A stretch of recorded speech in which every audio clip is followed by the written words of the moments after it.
When I look over my life and ask myself the question, what matters most? The answer that resounds back is to be loved and feel loved. Maya Angelou said, I've learned that people will forget what you said, people will forget what you did, but people will never forget how you made them feel. As a very young child, I felt close to dogs and God. You will not fail to notice that dog is God backwards. Dogs were present in my home and the home of one of my grandparents. They were also around the street where I lived.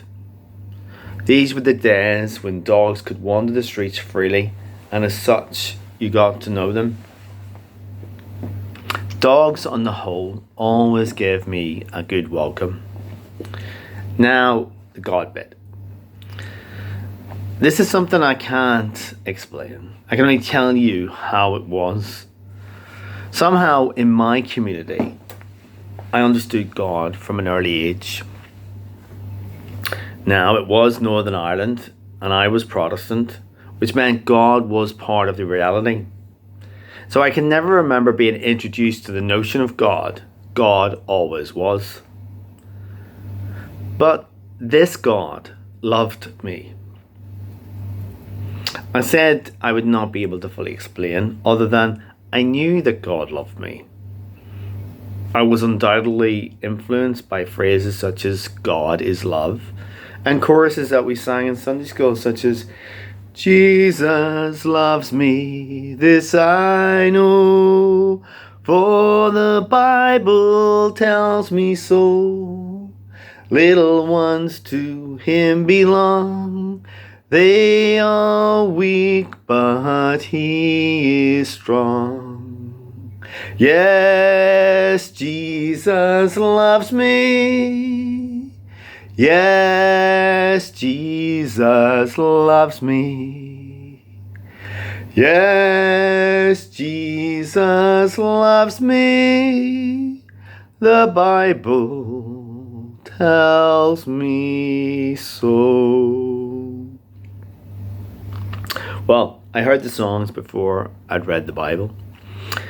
My mother introduced me to the Lord's Prayer at a young age, and in those days, you knelt at your bed and you pressed your hands together under your chin. All this connected me to an unseen force or concept, and that connection made me feel loved. Jesus, of course, was the face of this God, although I was aware that there was a Father behind the Son. Perhaps at 7 or 8, I was wandering around the graveyard. We regularly visited graves of deceased relatives, and in my wandering I was taken by a cross on a grave. I can't remember whether Jesus was on it or not, but I became aware that he died on the cross for me, and I felt sad. I felt sad that someone would have to die for me. I'm not sure that I understood then that it was because of my sins. I'm not sure I was aware of my sins apart from possibly lying. It seems to be something that we learn quickly. Now, I think the words heaven and hell had also entered my vocabulary. And I understood heaven to be a perfect place and hell to be a place I wouldn't want to go. I don't think the words mattered much, as my focus was being loved by God. Now, I witnessed a lot of hurt people hurting others in my childhood, and truth be told, I didn't feel a whole lot of love from humans, hence the importance of dogs and God, as already told. So, stories of individuals who reached out to me as a child and later as a youth have remained deep within me. I should say that one of the greatest disabilities is having love but being unable to express it. I have learned over life to recognize love even if the individual is unable to express it. So back to those I felt love from as a child. It was a custom in those days that people would stop upon recognizing each other and have a chat. My mother, and indeed my father, would regularly stop with people as we made our way from our home to town. This day we stopped with Mrs. Black, and in the course of the conversation, Mrs. Black looked at me and asked if I'd like to come to her home one day for tea. I can't remember what I said, but one day I went to Mrs. Black's home, knocked on her door, and she welcomed me in. She made me some sandwiches and a drink, after which I watched some cartoons. I stayed for maybe an hour or so and then returned home. Yet that simple act of invitation and that hour or so has stayed with me all my life. Why? Because of how she acted towards this little boy. She made him feel wanted and loved. I again remember getting to know some brothers at the Boys Brigade. Again, I was under 10. And I decided to move to their Sunday school. And their mother was a Sunday school teacher. Without me knowing then, she made room for me in their family. It wasn't until later in life that I saw this and knew how it had benefited me, as it made me feel cared for and loved. Sunday schools were important places for me as a kid. I can also recall two other Sunday school teachers, one at the Salvation Army and another at the Methodists, who both took an interest in me. And again in my later life, I realised the benefit of it. Unfortunately, at the age of 12 or 13, a disagreement occurred in the church I was involved, which led to me drifting. Without having that place of love, I drifted into another community. That community felt under attack and exercised itself by fighting back. I felt hate quite strongly towards those we believed threatened us. Yet even then, in a dispute with one from the other side, I find love and acceptance. I chased this individual down the street and he ran into a house, and for some reason I knocked on the door. I can't remember what I was going to say, but his mother answered and she invited me in for a cup of tea. By a curious sequence of events, that family came to mean a lot to me over 6 years. They provided me with a place in which I could relax. By now, I was in senior high and struggling with concentration and a sense of direction.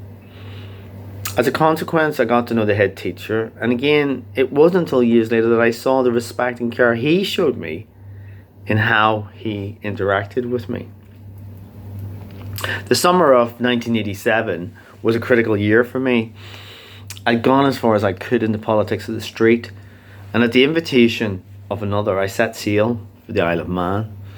I had little money and nowhere to live. I went door knocking looking for a place to stay, and I came across a group of friends from Carlow in the Republic of Ireland. Now, formerly I would have perceived this group as a threat.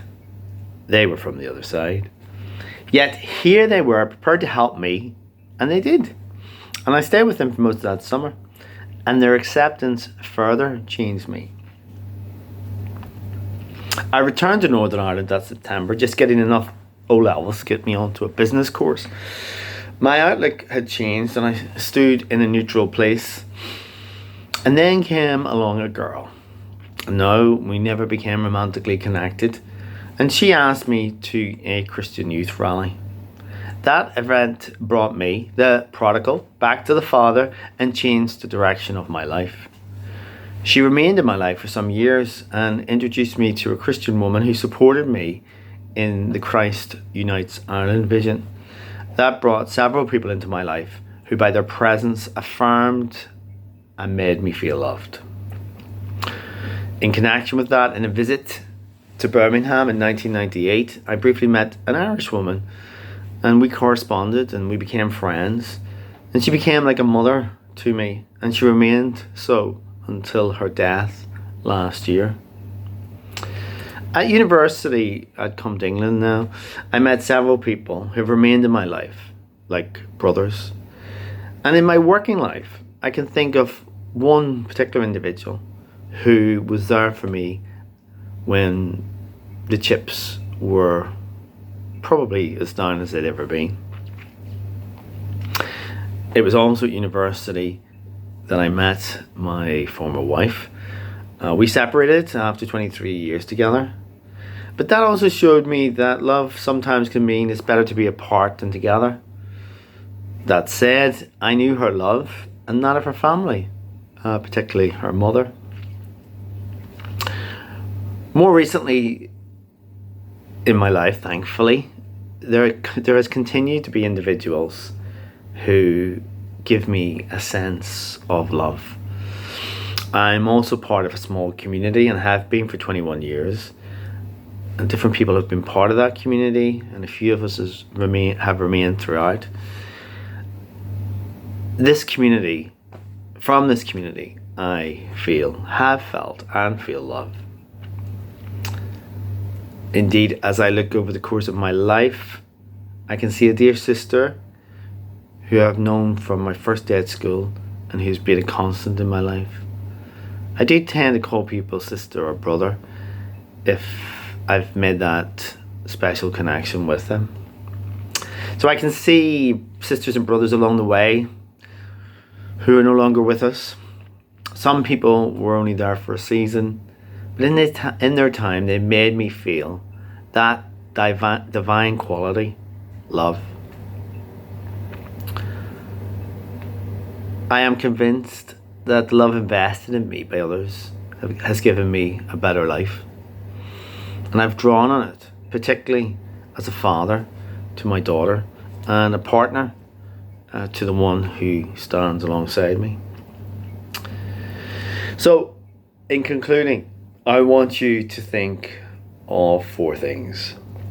To think of the people who got you to where you are and be grateful for them.